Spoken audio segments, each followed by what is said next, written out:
நம்ம தீங்கு நிறைந்த ஒரு உலகத்திலே வாழ்ந்து கொண்டு இருக்கிறோம்.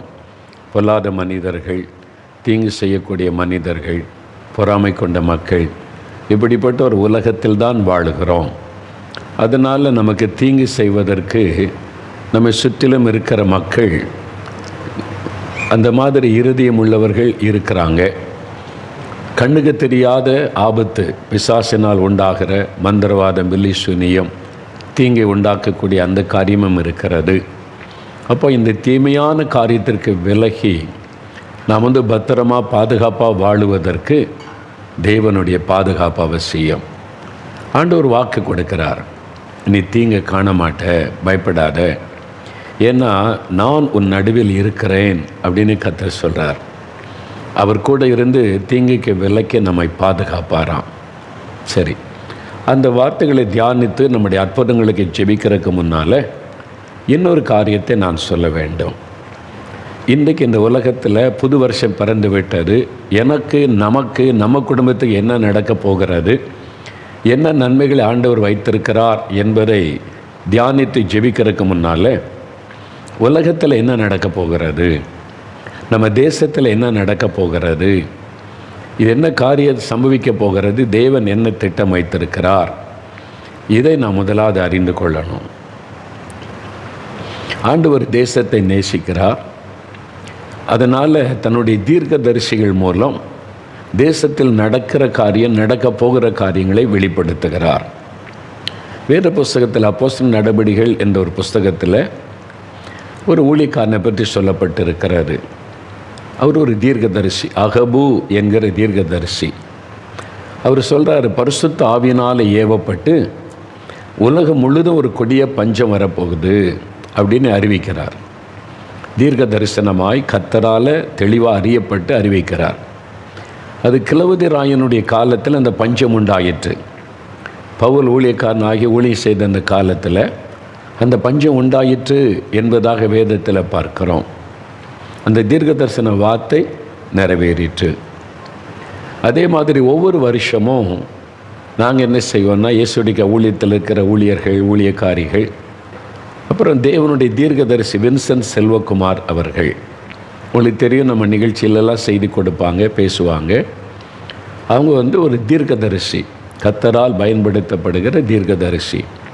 இப்போ என்ன எடுத்துக்கொண்டால், நான் ஒரு சுவிசேஷகன், இயேசுவின் நற்செய்தியை எல்லாருக்கும் அறிவிப்பேன், அதுதான் என்னுடைய வேலை. சபை நடத்துகிறாங்க பார்த்திங்களா, அவங்க பாஸ்டர்ஸ், மெய்ப்பர்கள், அது அவங்களுடைய ஊழியம். அதே மாதிரி தீர்க்க தரிசனம் உரைக்கிற ஊழியம் செய்கிறவங்க, அவங்க கர்த்தர் என்ன சொல்லுகிறாரோ அதை கேட்டு மக்களுக்கு சொல்லுவாங்க. அவங்க தான் தீர்க்கதரிசிகள்.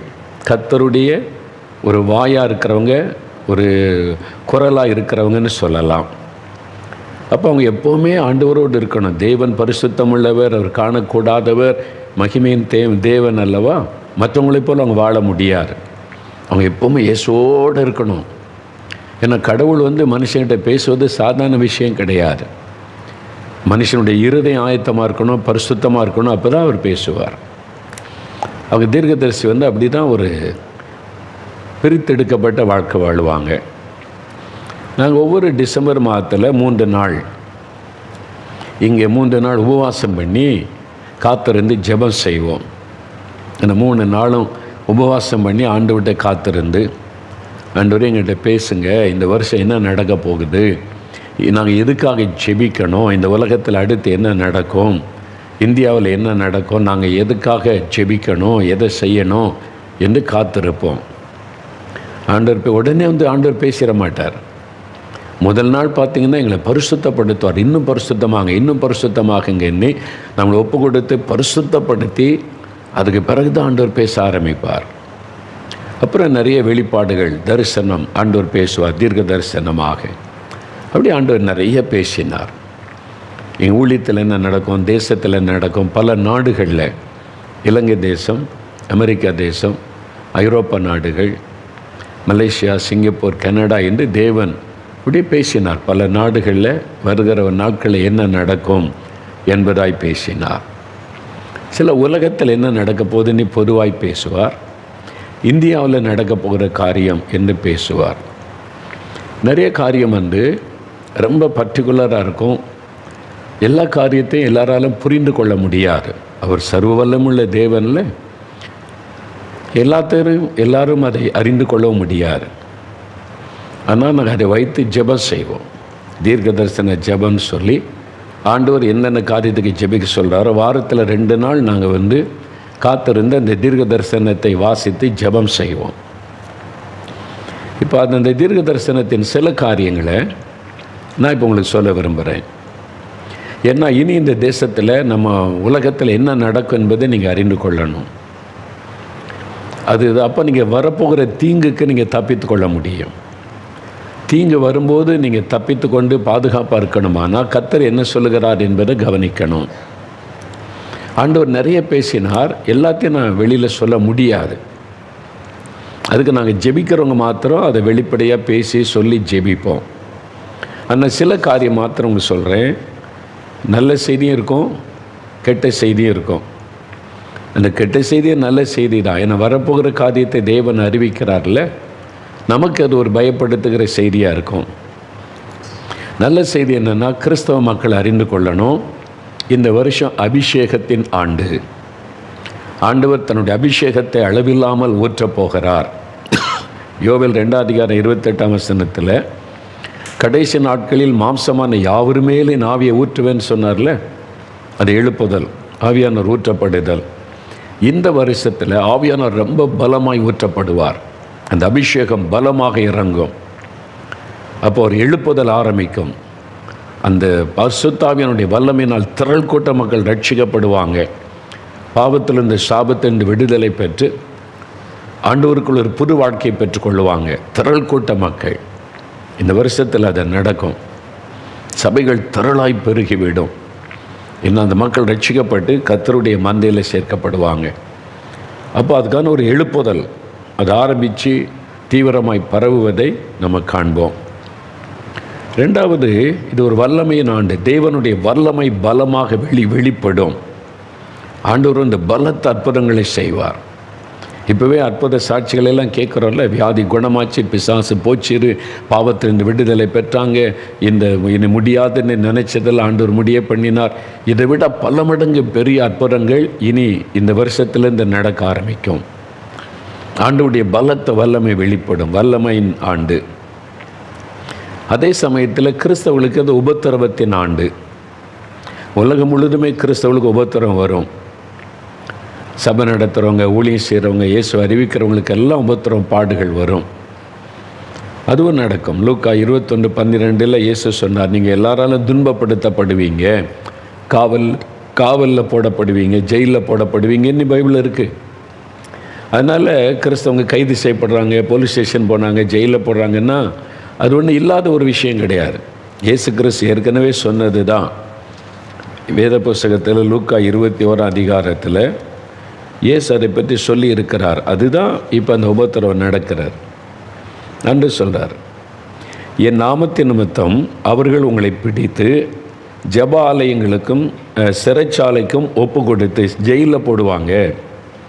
ராஜாக்கள் முன்பாகவும் அதிபதிகள் முன்பாகவும் உங்களை இழுத்து துன்பப்படுத்துவாங்க.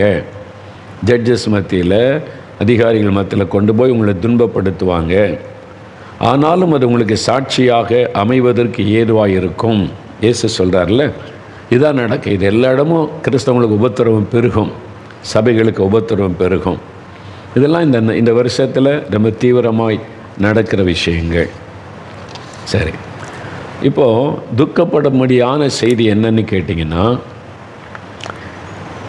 பஞ்சம், கொள்ள நோய், இயற்கை பேரழிவுகள் ரொம்ப பயங்கரமாய் உலக அளவில் உண்டாகும். கொள்ளை நோய் இப்போவே நம்ம கேள்விப்பட ஆரம்பிச்சிட்டோம். சீனாவில் கொரோனா உருமாற்றம் அடைந்து தாக்குகிறது. நிறைய மரணங்கள், நிறைய பாதிப்புகள். ஜப்பானில் பரவிட்டு அமெரிக்காவில் பரவுகிறது. அப்போ எல்லா இடமும் இப்போ மறுபடியும் செக் பண்ண ஆரம்பிச்சிட்டாங்க, மாஸ்க் போட சொல்ல ஆரம்பிச்சிட்டாங்க.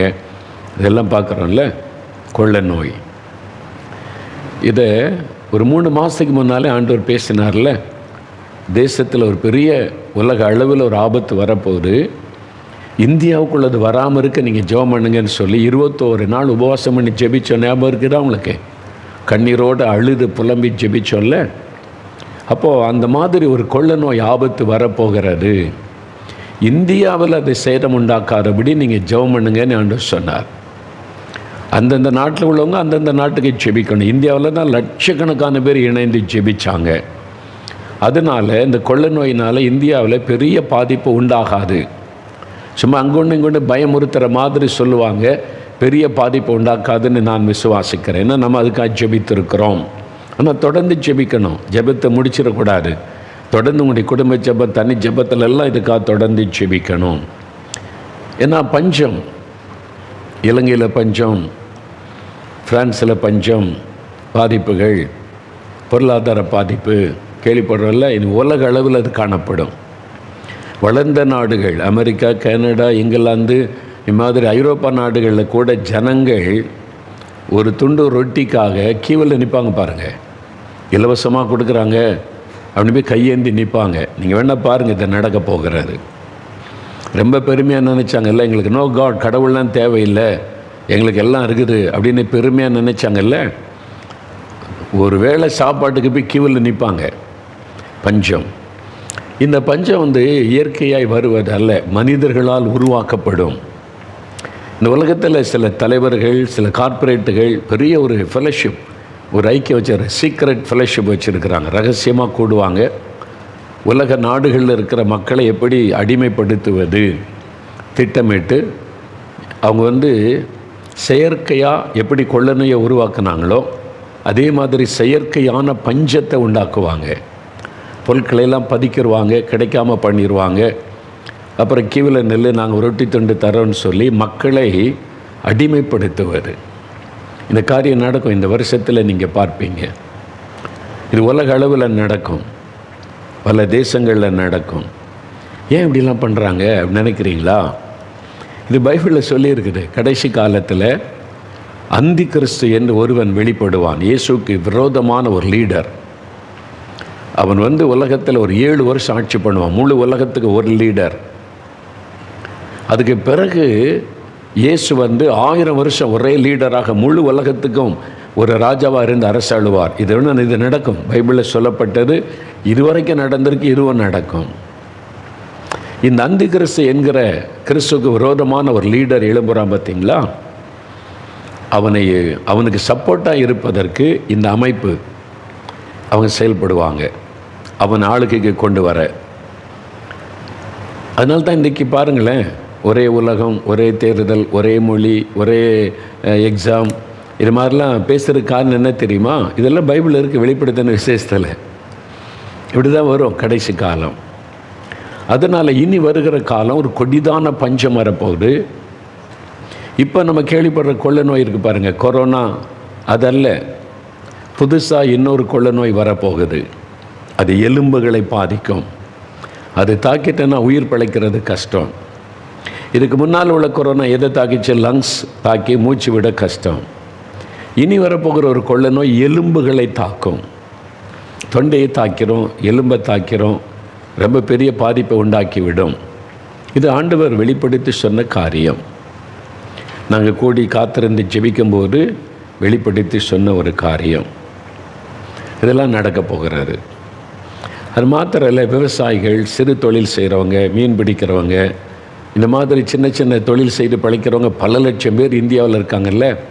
இவங்களை எல்லாம் முடக்கி போடும்படி தந்திரமான சட்டங்கள் கொண்டு வரப்படும். சட்டத்தை வச்சே எல்லாத்தையும் முடக்கி பெரிய தொழில் செய்கிறாங்க பார்த்தீங்களா? அந்த கொஞ்சம் பேர் வாழுவதற்கு லட்சக்கணக்கானுடைய வாழ்வாதாரம் பறிக்கப்பட்டு விடும். இந்த மாதிரி தீமையெல்லாம் இந்த தேசத்தில் வரும். அதனால் விவசாயம் முடக்கப்படும், சிறு தொழில்கள் முடக்கப்படும். இது மாதிரி மீன்பிடி தொழில், சிறு சிறு தொழில் வாழ்வாதாரம் பாதிக்கப்படும். இதெல்லாம் நடக்கும். அதனால் இது கடைசி காலம், ஆண்டோடைய வருகையின் காலம். இது மாதிரி தீமை அது மாத்திரம் இல்லை, மருத்துவத்தால் ஒரு பெரிய தீமை வரப்போகுது. மருத்துவத்தின் மூலம் இது டிசம்பர் 12, 13, 14 ஜெபிக்கும் போது கர்த்தர் வெளிப்படுத்திட்டார். இப்போ பாருங்கள், இந்தியாவில் தயாரிக்கப்பட்ட ஒரு மருந்து, குழந்தைகள் ரஷ்யா பக்கத்தில் ஒரு நாட்டில் பாருங்கள் 18 குழந்தைகள் இறந்துட்டாங்க. இப்போ வழக்கு தொடுத்துட்டாங்க, விசாரணை நடக்குது. மருந்து உயிரை வாங்கி விட்டது. இந்த மருத்துவத்தினால் வரக்கூடிய தீமை இன்னும் பெருகும். அது கூட இந்த கார்ப்பரேட்டுகள் உலக அளவில் பெரிய திட்டம் போடுறாங்க. இந்த மருந்துகள் மூலமாக மக்களுக்கு தீமை செய்வது, மக்களுக்கு மரணத்துக்குள்ளே கொண்டு போவது, அடிமைப்படுத்துவது, இது போன்றெல்லாம். அதனால் இதெல்லாம் ஆண்டவர் எச்சரித்திருக்கார். அதெல்லாம் நடக்க போகுது. என்னங்க சொல்கிறீங்க, பயமாலாம் இருக்குது, உலகத்தில் இப்படிலாம் நடந்து எப்படிங்க வாழ்கிறது அப்படின்னு நினைக்கிறீங்களா? அதுக்கு ஆண்டவர் ஒரு வழி சொல்லியிருக்கிறார். கடைசி காலம் இது இப்படி தான் இருக்கும். பயங்கரங்கள், யுத்தங்களின் செய்திகள், கொள்ளை நோய், பஞ்சம், பூமி அதிர்ச்சிகள், பல பாதிப்புகள் நடந்து கொண்டே தான் இருக்கும். சுனாமி, கடல் அலைகள், கொந்தளிப்பு, இயற்கை பேரழிவு, வானத்தில் பெரிய அடையாளம்லாம் இனிமேல் தோன்றும். என்னன்னே தெரியாது, பயத்தை உண்டாக்கும். ஆளுக்கு ஒன்று சொல்லுவாங்க, இது மாதிரிலாம் நடக்கும். இனி இதெல்லாம் பைபிளில் சொல்லியிருக்கு. இதெல்லாம் கடைசி காலத்தில் நடக்க போகிற சம்பவம். அப்போ இதெல்லாம் கேட்டாலே பயமாலாம் இருக்குது, எப்படி வாழ முடியும்? அதுக்கு இயேசு ஒரு வழி சொல்கிறார். வேத புஸ்தகத்தில் லூக்கா எழுதின சுவிசேஷம் 21ஆம் அதிகாரம் 35-36 வசனம் நான் வாசிக்கிறேன் பாருங்கள். 117வது பக்கம் புதிய ஏற்பாட்டில், பூமியில் எங்கும் குடியிருக்கிற அனைவர் மேலும் அது ஒரு கண்ணியை போல வரும். இந்த ஆபத்து, இந்த அழிவு ஒரு பூமியில் எங்கும் அது வரும். ஆகையால் இனி சம்பவிக்க போகிற இவைகளுக்கெல்லாம் நீங்கள் தப்பி, இந்த தீங்கு, இந்த உபத்திரவம், கொள்ள நோய், பஞ்சம், இந்த வேதனை, இதுக்கெல்லாம் நீங்கள் தப்பணுமானா, மனுஷகுமாரனாகிய இயேசு வரும்போது அவரை சந்திக்க வேண்டுமானால் எப்பொழுதும் ஜெபம் பண்ணி விழித்திருங்கள். அதான் சொல்லப்பட்டது. எப்பொழுதுமே நம்ம ஜெபம் பண்ணி விழித்திருக்கணுமா. அதனால் ஜெபத்தை அதிகப்படுத்துங்க. வீடுகளில், குடும்பத்தில், சபைகளில் அதிகமாக ஜெபம் பண்ணுங்க. ஜெபிக்கிறவங்க தான் பாதுகாப்பாக இருக்க முடியும். அதனால் வரப்போகிற காலம் கொடிதான காலம்தான். அதில் நம்ம பாதுகாப்பாக இருக்கணும், ஆசீர்வாதமாக இருக்கணும். ஒரே வழி ஜெபம். இயேசு நம்ம எல்லா தீங்குக்கும் விலக்கி பாதுகாப்பார். பயப்படாதங்க, சோர்ந்து போயிடாதங்க. ஜெபத்தை அதிகப்படுத்துங்க, அவ்வளோதான். சபைகளில் ஜெபத்தை அதிகப்படுத்துங்க. யார் அதிகமாக ஜெபிக்கிறாங்களோ அவங்க எல்லாம் பாதுகாப்பாக இருப்பாங்க. தேவன் அவளை பாதுகாத்து நடத்துவார். சுற்றிலும் தீங்கு நடக்கும், ஆனால் உங்களை அது அணுகாது. இதுதான் ஆண்டவருடைய வார்த்தை. இதை மனசில் கொள்ளுங்க. ஆண்டவர் உங்களை ஆசீர்வதிப்பார். சரியா? சரி. இப்போது நம்ம அற்புத பெருவிழாவில் தேவன் எனக்கு என்ன வார்த்தை வச்சிருக்கிறார், என்ன ஆசீர்வாதம் தரப்போகிறார், அதான் சொன்ன. இனி நீங்கள் தீங்கை காண்பது இல்லை. வேத புஸ்தகத்தில் யோபு என்கிற ஒரு மனிதனுடைய சரித்திரம் எழுதப்பட்டிருக்கிறார். யோபுவின் புஸ்தகம் அதை எடுத்திங்கன்னா, ஊத்ஸ் அப்படின்னு ஒரு தேசம் இருந்தது. அந்த தேசத்தில் ஒரு பெரிய செல்வந்தன், பெரிய பணக்காரர். அவருக்கு ஆடுகள், மாடுகள், ஒட்டகங்கள், ஏர் மாடுகள் சொல்லி எல்லாம் கூட்டமாக திரள் கூட்டம், 1000, 5000, 10,000 அந்த மாதிரி பெரிய செல்வ சீமானாக இருந்தார். 10 பிள்ளைகள் அவருக்கு. ஒரு நல்ல ஜனங்களுக்கு நன்மை செய்தார். அதனால் ஒரு மதிப்பு, மரியாதை, அப்படி நல்ல வாழ்ந்து கொண்டிருந்த ஒரு மனிதர். திடீரென்று அவருடைய வாழ்க்கையில் நஷ்டம். அவருடைய மந்தைகள் எல்லாம் திருடப்பட்டு விட்டது. சத்துருக்கள், பக்கத்து ஊருக்காரங்க, பக்கத்து நாட்டுக்காரங்க வந்து கொள்ளையடிச்சிட்டு போயிட்டாங்க. ஆடுகள், மாடுகள், ஒட்டகங்கள், மந்தைகள் எல்லாம் போயிட்டு. அது மாத்திரம் இல்லை, ஒரு பெரும் சுழல் காற்று அடித்தது. அவருடைய 10 பிள்ளைகள் வீட்டில் விருந்து சாப்பிட்டு கொண்டிருந்தாங்க. வீடு இடிந்து விழுந்து 10 பேர் இறந்துட்டாங்க. இந்த யோபுடைய சரித்திரம் 1ஆம் அதிகாரத்தில் இதெல்லாம் எழுதப்பட்டிருக்கிறாரு. அப்போ அவர் ரொம்ப தீங்கு, அவர் மரணம், இழப்பு, நஷ்டம், ரொம்ப அதனால் துக்கம். எல்லாரும் பரிகாசம் பண்ணுறாங்க, கேவலமாக பேசுகிறாங்க. நண்பர்கள் கூட அவரை பரிகாசம் பண்ணுறாங்க. சொந்தக்காரங்கெல்லாம் ஒதுங்கிட்டாங்க. ஐயோ, இவனுக்கு என்ன பாவமோ, இவன் என்ன பாவம் செஞ்சானோ, என்ன சாபமோ, இதெல்லாம் இழந்துக்கிட்டு வரான்னு சொல்லி எல்லாத்தையும் இழந்துட்டார். கடைசியில் பாருங்கள், சாத்தான் இறங்கி வந்து அவருடைய சரீரம் முழுவதும் கொப்பளங்கள், வியாதி, கொடிய வியாதி, தலை முதல் கால் வரை கொப்பளங்கள் வந்து விட்டார். தரையில் உட்கார முடியாது, சேரில் உட்கார முடியாது, ட்ரெஸ்ஸு போட முடியாது. அறையில் ஒரு துண்டை கட்டி கொண்டு சாம்பலில் உட்கார்ந்துருந்தார். பெரிய ஒரு கோடீஸ்வரன், அந்த ஊரிலேயே பெரிய பணக்காரன். இப்போ எங்கே உட்காந்துருக்கிற? சாம்பலில் உட்காந்துருக்கிறார். ஓட்டை எடுத்து சுரண்டி கொண்டு. அவ்வளோ பயங்கரமான ஒரு பாதிப்பு, தீங்கு, பெரிய தீமை அனுபவிச்சுக்கிட்டு இருந்தார். அதனால் சரீரத்தில் வேதனை, கஷ்டம். எனக்கு அன்பானவர்களே, இன்றைக்கி உங்கள் வாழ்க்கையில் கூட நல்லா தான் இருந்தோம், திடீர்னு நஷ்டம், திடீர்னு இழப்பு, திடீர்னு எல்லாத்தையும் இழந்துட்டோம், ஏமாற்றிட்டாங்க, திருடிட்டாங்க, பொல்லாத மனிதர்கள் கொள்ளையடிச்சிட்டாங்க, நம்பினவங்க ஏமாற்றிட்டாங்க, பாதிப்பு. அதனால் ஒரு மன அழுத்தம், பயம், துக்கம். அதனால் சரீரத்தில் பாதிப்பு, கவலைப்பட்டு தூங்க முடியல, ஹார்ட்டில் ப்ராப்ளம், அதனால் சரீரத்தில் பலவீனம். இப்படியெல்லாம் கஷ்டப்பட்டு கொண்டு இருக்கிறீங்களா? சரீரத்தில் வியாதி, வேதனையில். இந்த வியாதி வினோதமாலாம் இருக்குது. அந்த யோபு சொல்கிறாரு, என்னுடைய தோல் வெடித்து, இந்த தோல் இருக்குல்ல, அது வெடிச்சிட்டான், அப்படியே வெடித்து அருவருப்பாக மாறிவிட்டதான். அதுக்கு பார்க்குறக்கே, அது கேள்விப்படும் போதே ஒரு வித்தியாசமாக தெரியுதில்லை. நான் ஒரு சமயம் மலேசியாவுக்கு ஊழியத்துக்கு போயிருந்தேன். அங்கே ஒரு அங்கிள் வீட்டில் தான் நாங்கள் தங்குவோம். அவங்க எங்களுக்கு வீட்டிலே நாங்கள் சொந்த வீடு மாதிரி தங்கியிருப்போம் ஊழியம் முடியும் வரைக்கும்.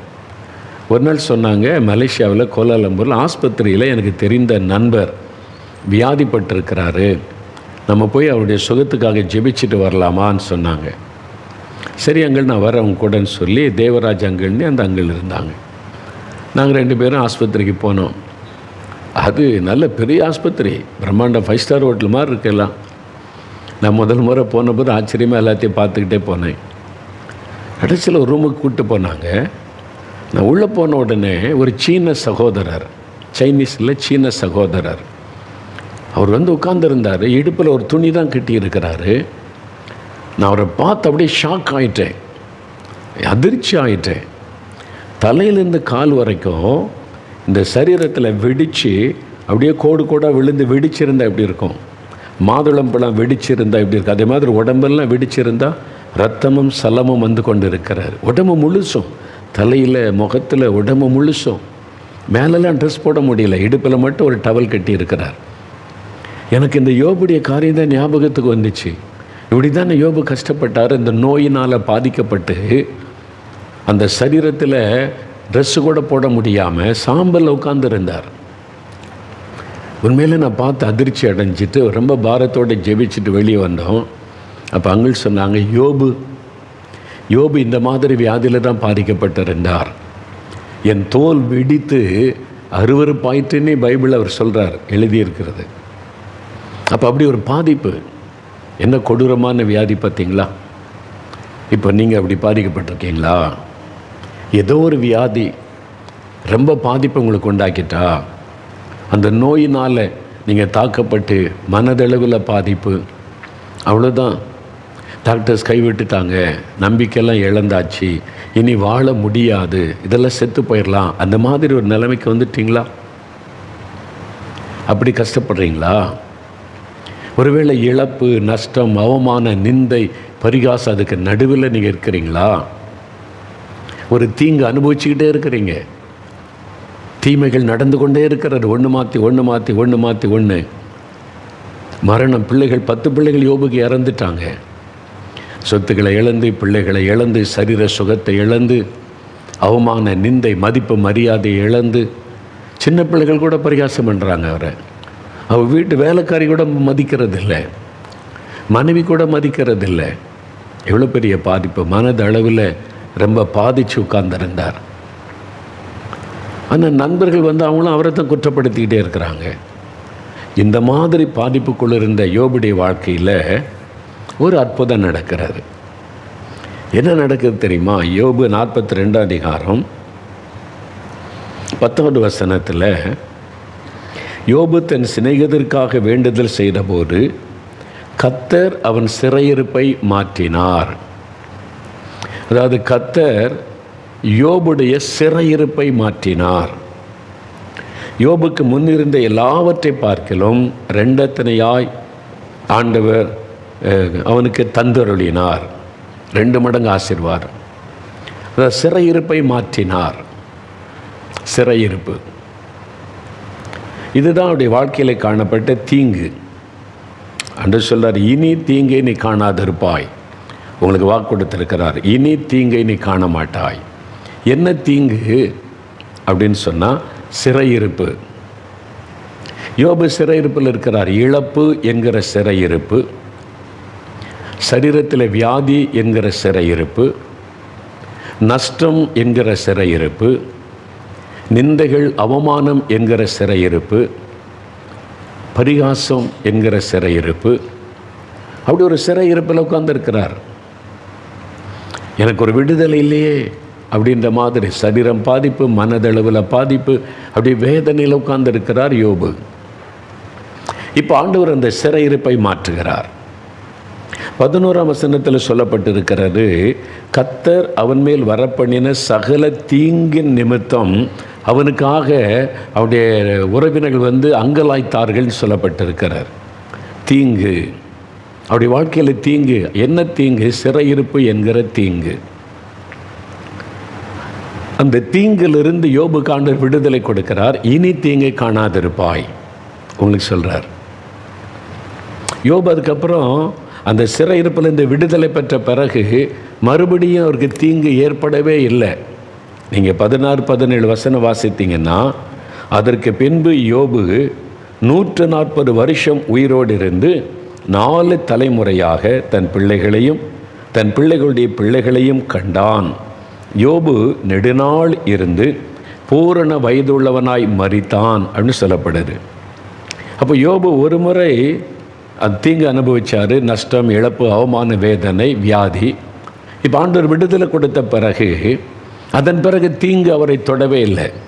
அதுக்கு பிறகு வியாதி வரலை, அதுக்கு பிறகு நஷ்டம், இழப்பு, அவமான, நிந்தை வரலை. அதன் பிறகு 4 தலைமுறையாய் சுகமாய், மகிழ்ச்சியாய், சந்தோஷமாய் வாழ்ந்திருந்தார். அப்படிதான் வசனம் சொல்லுது. அந்த தீங்கை கர்த்தர் மாற்றிவிட்டார். இப்போ ஆண்டவர் சொல்கிறார், என் மகனே, என் மகளே, இதுவரை நீ தீங்கை கண்டாய், வியாதி, வேதனை, கஷ்டம், இழப்பு, அவமானம். இனி நீ தீங்கை காண்பதில்லை. உங்களை பார்த்து சொல்கிறார், இனிமேல் இந்த வருஷம் உன் தீங்குக்கு ஒரு முடிவு, உடைய நிந்தனைக்கு ஒரு முடிவு, உன் பாடுகளுக்கு ஒரு முடிவு, சிறையிருப்புக்கு ஒரு முடிவு, அவமானத்திற்கு ஒரு முடிவு, உன் வியாதிக்கு ஒரு முடிவு, உன் வேதனைகளுக்கு ஒரு முடிவு. இனி நீ தீங்கை காண்பதில்லை. அதுதான் ஆண்டவர் உங்களுக்கு கொடுக்கிற வாக்குத்தத்தம். யோபுடைய சிறையிருப்பை மாற்றின பிறகு அப்புறம் தீங்கை காணவே இல்லை. அப்போ இன்றைக்கு உங்களுக்கு தேவை சிறையிருப்பை மாறணும். உங்களுடைய சிறையிருப்பை கர்த்தர் மாற்றின பிறகு இனி நீங்கள் தீங்கை காண மாட்டீங்க. அதான் ஆண்டவருடைய வாக்குத்தத்தம். என்ன சிறையிருப்பு? சிறையிருப்பு எப்படி வந்துச்சு? சாத்தானால் உண்டான சிறையிருப்பு. இந்த தீமைக்கெல்லாம் யார் காரணம்? சாத்தான். இந்த உலகத்தில் 2 விதமான வல்லமை இருக்கிறது. ஒன்று தேவனுடைய வல்லமை, இன்றைக்கு சாத்தானுடைய வல்லமை. தேவன் நன்மை செய்கிறவர், நலமானதை செய்கிறவர், சுகம் கொடுக்கிறவர், விடுதலை கொடுக்கிறவர், ஆசீர்வதிக்கிறவர். சாத்தான் தான் தீமைகளை கொண்டு வருகிறவன், பாவத்தை கொண்டு வருகிறவன், வியாதியை கொண்டு வருகிறவன், நம்மை சிறையிருப்பில் வைக்கிறவன். அப்போ சாத்தான் தான் யோபுக்கு விரோதமாக எழும்பி இதையெல்லாம் செய்தான் என்று யோபு 1ஆம் அதிகாரத்திலே நம்ம வாசிக்கிறோம். இந்த சாத்தானை பற்றி இயேசு என்ன சொல்கிறாரு? யோவான் 10ஆம் அதிகாரம் 10ஆம் வசனத்தில் இயேசு சொல்லுகிறார், திருடன். சாத்தானை திருடன் என்று ஆண்டவர் சொல்லுகிறார். அவன் திருடவும், கொல்லவும், அழிக்கவும் வருகிறான். சாத்தான் இதுக்கு வரான். நம்முடைய சமாதானத்தை திருடி கொள்ளுவான், நம்முடைய ஆரோக்கியத்தை திருடி கொள்ளுவான், நம்முடைய பலனை திருடி கொள்ளுவான். அவன் திருடன். ஏதாவது தந்திரமாய் செய்து அவன் திருடவும், கொல்லவும், அழிக்கவும் வருகிறான். அதான் கொண்டு வருகிற தீமை.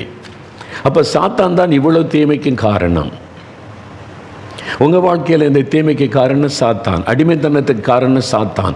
இந்த வியாதி, வேதனை தீர்க்கவே முடியல, போகவே மாட்டேங்குது, கஷ்டப்பட்டுக்கிட்டே இருக்கிறேன், பணம் செலவு பண்ணாலும் போக மாட்டேங்குது, அப்படி டாக்டர்ஸை குழம்பிக்கிட்டு இருக்கிறாங்கன்னு நினைக்கிறீங்களோ, அதுக்கு பின்னால் இருக்கிற பிசாசு, அந்த சாத்தான் உங்களை பாதித்து கொண்டிருக்கிறான், வேதனைப்படுத்தி கொண்டிருக்கிறான், உங்களை அடிமைப்படுத்தி கொண்டிருக்கிறான். உங்களை துக்கத்தில் வைத்து தூங்க விடாதபடி, நல்ல உணவு உண்ண முடியாதபடி உங்களை பாதித்து கொண்டிருக்கிறான், ஒரு தீங்கை கொடுத்து கொண்டிருக்கிறான். இன்றைக்கு ஆண்டவர் இந்த தீமைக்கு முடிவை உண்டாக்க விரும்புகிறார். இனிமேல் இந்த தீங்கை காணக்கூடாது, இன்றைக்கு நான் முடிவை உண்டாக்குகிறேன் இந்த ஆண்டவர் உங்களை பார்த்து சொல்லுகிறார். அந்த சிறையிருப்பை கர்த்தர் மாற்றினாராம். இந்த சாத்தானுடைய சிறையிருப்பை உடைத்து நமக்கு விடுதலை கொடுத்து இனி தீங்கு இல்லாத ஒரு வாழ்க்கை வாழ இயேசு சிலுவையிலே தன்னை பலியாய் கொடுத்தார். ஆனால் இந்த வசனம் சொல்லுது, பிசாசின் கிரியைகளை அழிக்கும்படி இயேசு கிறிஸ்து உலகத்தில் வெளிப்பட்டார். 1 யோவான் 3ஆம் அதிகாரம் 8ஆம் வசனத்தில் பைபிளில் இருக்குது. இந்த சாத்தானுடைய கிரியைகளை அழித்து மனிதர்களாகிய நமக்கு விடுதலை கொடுத்த நம்மை வாழ வைப்பதற்கு இயேசு மனிதனாய் வந்து சிலுவையில் தன்னை பலியாய் கொடுத்து அவர் மரணத்தை ஜெயித்த உயிரோடு கூட எழுந்து பிசாசின் மீது அதிகாரம் எடுத்தார். அப்போ அவர் தான் உங்களுக்கு மெய்யான விடுதலை தர முடியும், அந்த சிறையிருப்பை மாற்ற முடியும். புரியுதா உங்களுக்கு? அப்போ இன்றைக்கு இப்போ உங்களுடைய சிறையிருப்பை மாற்ற போகிறார், ஒரு விடுதலை உங்களுக்கு தரப்போகிறார். உங்களுடைய தீங்கிலிருந்து உங்களுக்கு விடுதலை ஆக்கி இனி தீமைகளை அல்ல நீங்கள் நன்மைகளை காணும்படி தேவன் ஆசீர்வதிக்க போகிறார். உண்மையாக ஆண்டவர் எப்படி செய்வார். அப்போ என்ன சாத்தான் எப்படி சிறையிருப்புகளை வைக்கிறான், ஆண்டவர் எப்படி விடுதலை தருகிறார்? ஒரு 3 சாட்சியை நீங்கள் பார்க்க போகிறீங்க. இந்த சாட்சி நேரில் நீங்கள் பார்த்தா உங்களுக்கு விளங்கும். சாத்தான் எப்படி ஒரு சிறையிருப்புகளை வைக்கிறான், ஆண்டவர் எப்படி அதிலிருந்து விடுதலை தருகிறார். இன்றைக்கி இதே மாதிரி உங்கள் வாழ்க்கையில் அற்புதம் நடக்க போகிறது. ஆண்டவர் விடுதலை தந்து சிறையிருப்பை மாற்றி இனி நீ தீங்க காண மாட்ட, இனி நீ நன்மைகளை காண்பாய் என்று உங்களோட பேசி உங்களை ஆசீர்வதிக்கத்தான் இந்த அற்புத பெருவிழா உங்களோட ஆண்டவர் பேசுகிறார். நம்ம ஜெபிக்க போகிறோம், உங்களுக்கு ஒரு அற்புதம் நடக்க போகிறது.